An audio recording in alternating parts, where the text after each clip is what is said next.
بسم اللہ والصلاۃ والسلام علی رسول اللہ صلی اللہ علیہ وآلہ وسلم۔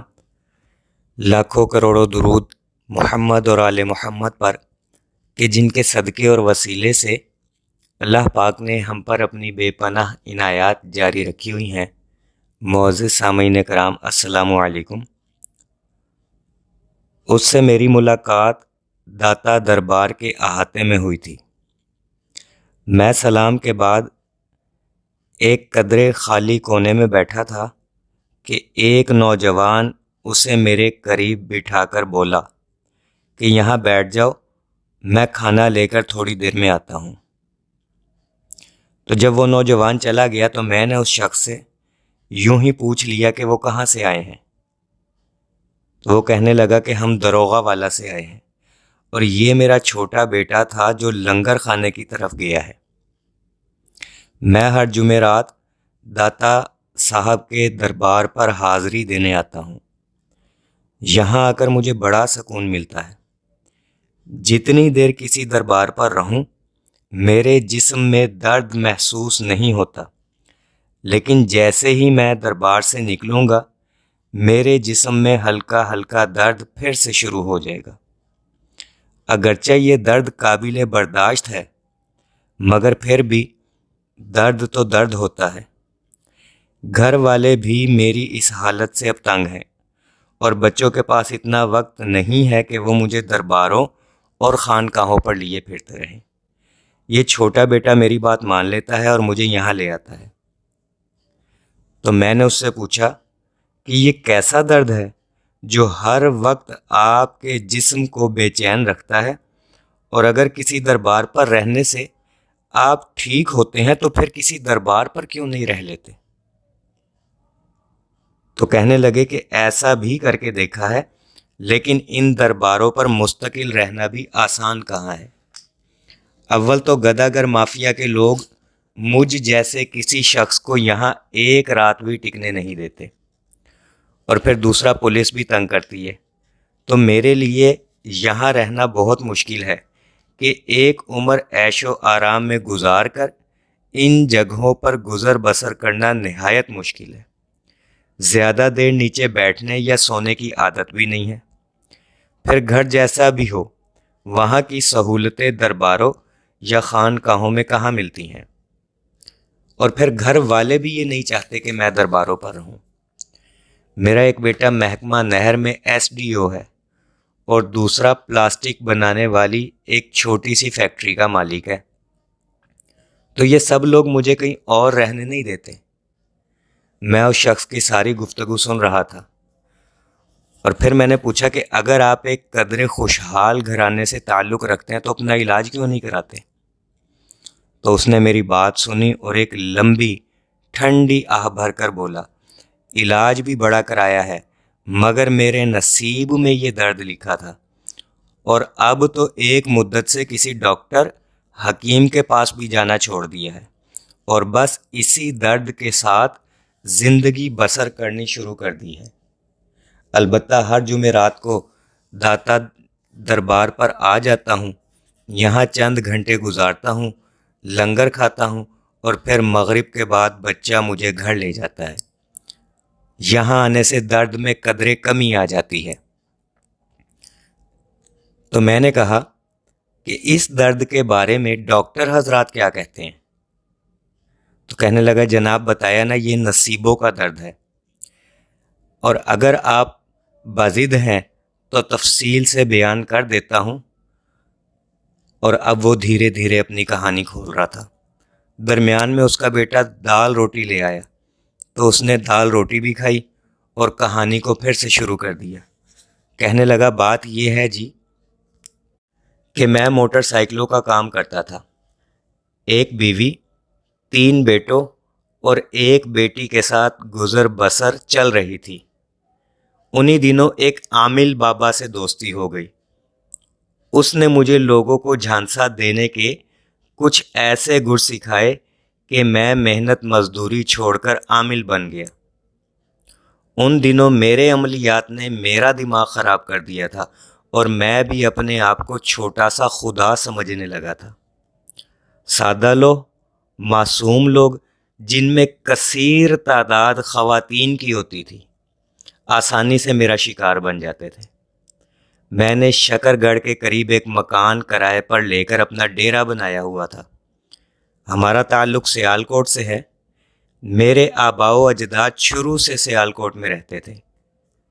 میری موٹر سائیکلوں کی ورک شاپ بھی اسٹیشن کے قریب تھی، مگر عامل کے ہتے چڑھنے کے بعد میں نے ورک شاپ بیچ دی اور شکر گڑھ کے علاقے میں عامل بن کر موج کرنے لگا، اور شکر گڑھ میں میری اچھی خاصی پیری مریدی چلنے لگی تھی۔ شوہر حضرات کو مٹھی میں رکھنے، گھریلو ناچاکی، پسند کی شادی کے خواہش مند لوگوں کا میرے پاس ہر وقت رش لگا رہتا تھا، جن میں زیادہ تر تعداد خواتین کی ہوتی تھی۔ لوگ منہ مانگی رقم دے کر اپنا کام کرانے آتے تھے، تو گویا میرا جادو سر چڑھ کر بول رہا تھا۔ بس ایک روز قسمت کے چکر میں آ گیا۔ ایک گاؤں میں اپنے بہت ہی گہرے عقیدت مند کے گھر ٹھہرا ہوا تھا، تو پتہ چلا میرے مرید کے بھائی کے گھر میں ان کے مرشد آئے ہوئے ہیں۔ میں نے اپنے مرید کے بھائی سے کہا اپنے مرشد کو ہم سے ملواؤ، انہیں کہو کہ آئیں ہماری دعوت کھائیں۔ میرے مرید نے زبردست دعوت کی، اپنے بھائی کے مرشد کو بلا لیا۔ دعوت کے بعد گپ شپ شروع ہوئی اور وہ آرام سے بیٹھے حقہ پی رہے تھے۔ میں نے بتایا نا میرا دماغ اس وقت بہت اونچی ہواؤں میں تھا، تو میں نے سید بادشاہ سے کہا کہ شاہ جی یا تو کچھ لے لو یا پھر کچھ دے کر جاؤ۔ وہ مسکراتے رہے اور کہنے لگے نہیں جی، ہم تو آپ کے مہمان ہیں، آپ نے بڑی اچھی دعوت کھلائی ہے، اب آپ یہ کیسی باتیں کرنے لگ گئے ہیں؟ تو میں نے دوبارہ اپنی بات دہرائی کہ آپ یا تو کچھ دے دیں یا کچھ لے لیں۔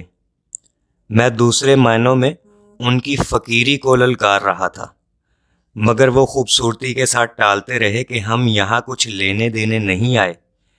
تو اب میں نے طنز کیا اور بولا کچھ پلے ہے تو دکھاؤ ورنہ ہم سے کچھ لے جاؤ۔ تو اچانک اس مرد درویش کا چہرہ سرخ ہو گیا اور وہ اٹھ کھڑے ہوئے اور بولے تم کچھ دینے کے لائق تو نہیں، ہاں جاؤ ہم نے تو تمہیں عمر بھر کا بخار دیا، ساری عمر اس سے تمہاری جان نہ چھوٹے گی۔ اور یہ کہہ کر وہ دروازے سے نکل گئے۔ بس وہ دن اور آج کا دن میرا بخار کم نہ ہوا۔ کئی روز تک بخار میں جلنے کے بعد ان کے اسی مرید کے ساتھ ان کے آستانے پر بھی حاضری دی، مگر ان کا یہی فرمان تھا کہ یہ فقیر کی دین ہے جو تم نے خود مانگی تھی، اب یہ بخار نہیں اترے گا، البتہ ہم یہ دعا کر سکتے ہیں کہ تمہارا یہ درد قابل برداشت رہے۔ بس اسی دن سے میں اس درد کی تکلیف میں ہوں، جو کہ قابل برداشت تو ہے لیکن پھر بھی جسم میں محسوس ہوتا رہتا ہے۔ وہ سارے عملیات، چلے، جادو ٹونے، ریاضتیں، ان سب میں ناکام ہو چکا تھا، کیونکہ میں ایک درد میں مبتلا ہو چکا تھا، اور اس درد میں مبتلا ہو کر میں ان سب کو بھول گیا تھا۔ بچوں نے گھر بار سنبھالا ہوا ہے، بظاہر کوئی دنیاوی پریشانی نہیں ہے، مگر روح کا بخار ہے، کسی طرح کم ہی نہیں ہوتا۔ داتا دربار پر آنے سے اپنا درد بھول جاتا ہوں، یہاں بیٹھے ہوئے کوئی تکلیف نہیں ہے۔ اور اس درد کا معجزہ یہ ہے کہ میں کسی حد تک دنیا سے کٹ چکا ہوں، اندر ایک لگام سی پڑی ہوئی ہے جو مجھے جگائے رکھتی ہے۔ ہم سیالکوٹ سے لاہور شفٹ ہو گئے کیونکہ سبھی کو پتہ چل گیا تھا کسی فقیر نے مجھے بخار عطا کیا ہے۔ لوگ مجھے دیکھنے آتے تھے، محلے میں لوگ مجھے بخار شاہ کہنے لگے۔ میں اس نئی شناخت سے، اپنے اس نئے نام سے بھاگنا چاہتا تھا۔ میرا بھائی یہاں لاہور میں دروغہ والا میں رہتا تھا، ہم اس کے پاس آ گئے۔ بس آپ دعا کریں کہ میرا خاتمہ بالخیر ہو۔ اس شخص کی کہانی نہ جانے کب ختم ہوئی اور اسے اس کا بیٹا اپنے ساتھ لے گیا، لیکن میں ایک مرد درویش کی اس قول میں کھویا ہوا تھا کہ مومن کی فراست سے ڈرو کیونکہ وہ اللہ کے نور سے دیکھتا ہے۔ میرے عزیزو، آپ نے اس واقعے سے اس کا عنوان خود ڈھونڈنا ہے، یا یوں کہہ لے کہ اس کا خلاصہ آپ نے خود جاننا ہے کہ میں نے یہ اسٹوری آپ کو کیوں سنائی اور اس کا مطلب کیا ہے۔ وہ کہتے ہیں نا، عقل مندارا اشارہ کافی است، عقل مندوں کے لیے اشارہ کافی ہے۔ دعا گو ہوں کہ اللہ پاک ہم سب کو کثرت سے درود شریف پڑھنے، پڑھوانے، لکھنے، لکھوانے اور اس کی اشاعت و تبلیغ کرنے والا بنائے۔ صلی اللہ علی محمد، صلی اللہ علی محمد، صلی اللہ علی محمد۔ السلام علیکم۔